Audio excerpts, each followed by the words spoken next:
बिस्मिल्लाहिर्रहमानिर्रहीम। वज़ीर आज़म गिलानी साहब का आज सार्क सरबराह कॉन्फ्रेंस के दौरान कहना था कि खित्ते की तरक्की के लिए सार्क ममालिक को तमाम इख्तलाफात भुलाने होंगे। वक्त आ गया है कि खित्ते में पानी के मसाइल समेत दीगर अमूर पर बात की जाए। वादों को पूरा करने की ज़रूरत है। नाज़रीन, ये थी वो बातें जो आज वज़ीर आज़म साहब ने सार्क कॉन्फ्रेंस के मौके पर की, जो मैंने आपको पढ़कर सुनाई।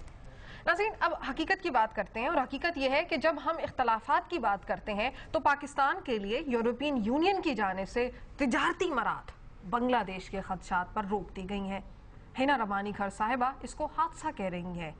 माजी में यही एतराज़ात हमेशा भारत करता रहा, मगर अब चूंकि पाकिस्तान ने जबरदस्ती भारत को तिजारत के लिए पसंदीदा मुल्क करार दे दिया है तो अब खदशात बांग्लादेश को है। और वज़ीर आज़म साहब कहते हैं कि खित्ते की तरक्की के लिए सार्क ममालिक को तमाम इख्तलाफात भुलाने होंगे। खित्ता तो शायद तरक्की कर ही गया है, हम करप्शन में लुथड़ कर बहुत पीछे रह गए हैं और हम तो शायद इख्तलाफात भूल भी जाएं। क्या बाकी ममालिक भी हमें माफ कर देंगे? क्या भारत पाकिस्तान के साथ पानी का सबसे अहम, सबसे जरूरी तस्फिया तलब मामला हल कर लेगा?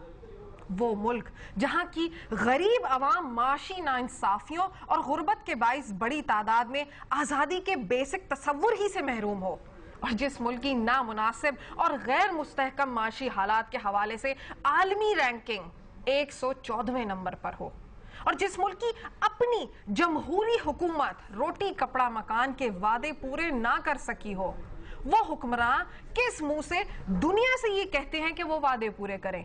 क्या उन्होंने अपनी कौम से किए हुए वादे पूरे किए? और तो और एक अमरीकी कानून साज ने जरदारी साहब को खबरदार तक किया है कि पाकिस्तान को मिलने वाली अमरीकी इमदाद खतरे में है। ये हैं आज के वो पॉइंट्स जिसको हम शामिल गुफ्तगू करेंगे। फिलहाल वक्त हुआ एक मुख्तसर से वक्फे का, वक्फे से वापस आएंगे और शो को स्टार्ट करेंगे। मेरे साथ रहे।